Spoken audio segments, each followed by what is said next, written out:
நல்ல நாட்கள்.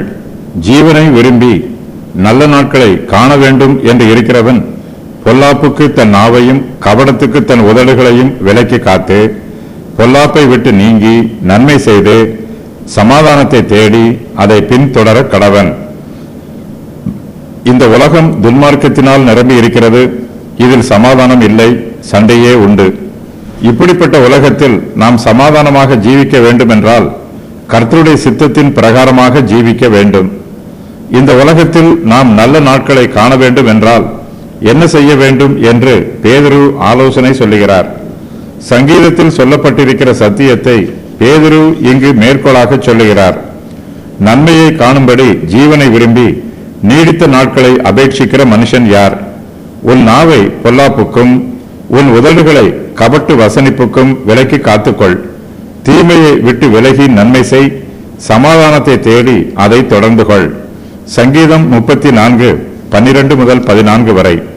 கர்த்தருடைய பிள்ளைகளாகிய நாம் இயேசு கிறிஸ்துவை விசுவாசித்து அவருடைய மார்க்கத்தை பின்பற்றுகிறோம். நாம் கர்த்தரை பின்பற்றினாலும் இப்பிரபஞ்சத்தில் நாம் ஜீவிக்கிற காலம் வரையிலும் நம்முடைய ஜீவனை விரும்புவதும் நல்ல நாட்களை காண வேண்டும் என்று எதிர்பார்ப்பதும் தவறல்ல. வேத பிரமாணத்தின்படி இந்த விருப்பம் அங்கீகரிக்கப்பட்டிருக்கிறது.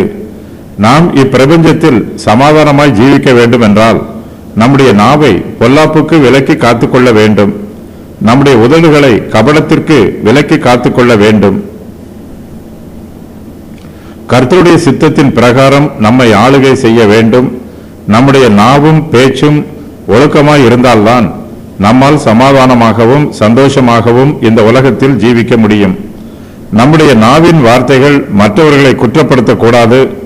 நம்முடைய நாவு மற்றவர்களோடு சண்டை போடக்கூடாது. நம்முடைய நாவு நம்முடைய கட்டுப்பாட்டிற்குள் அடங்கி இருக்க வேண்டும். அப்போதுதான் இப்பிரபஞ்சத்தில் நாம் ஜீவிக்கிற ஜீவிய காலத்தில் நம்மால் சமாதானமாய் ஜீவிக்க முடியும். நமக்கு ஆறுதலும் தேர்தலும் உண்டாயிருக்கும். நமக்கு சமாதானம் வரும்போது நாம் அதை ஏற்றுக்கொண்டால் மாத்திரம் போதாது, நாம் சமாதானத்தை தேட வேண்டும்.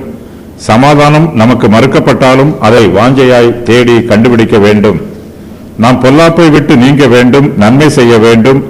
அப்போதுதான் நமக்கு ஜீவனும் நல்ல நாட்களும் உண்டாயிருக்கும். சமாதானம் கிடைக்கவில்லை என்றாலும் சமாதானத்தை தேடி அதை பின்தொடர வேண்டும்.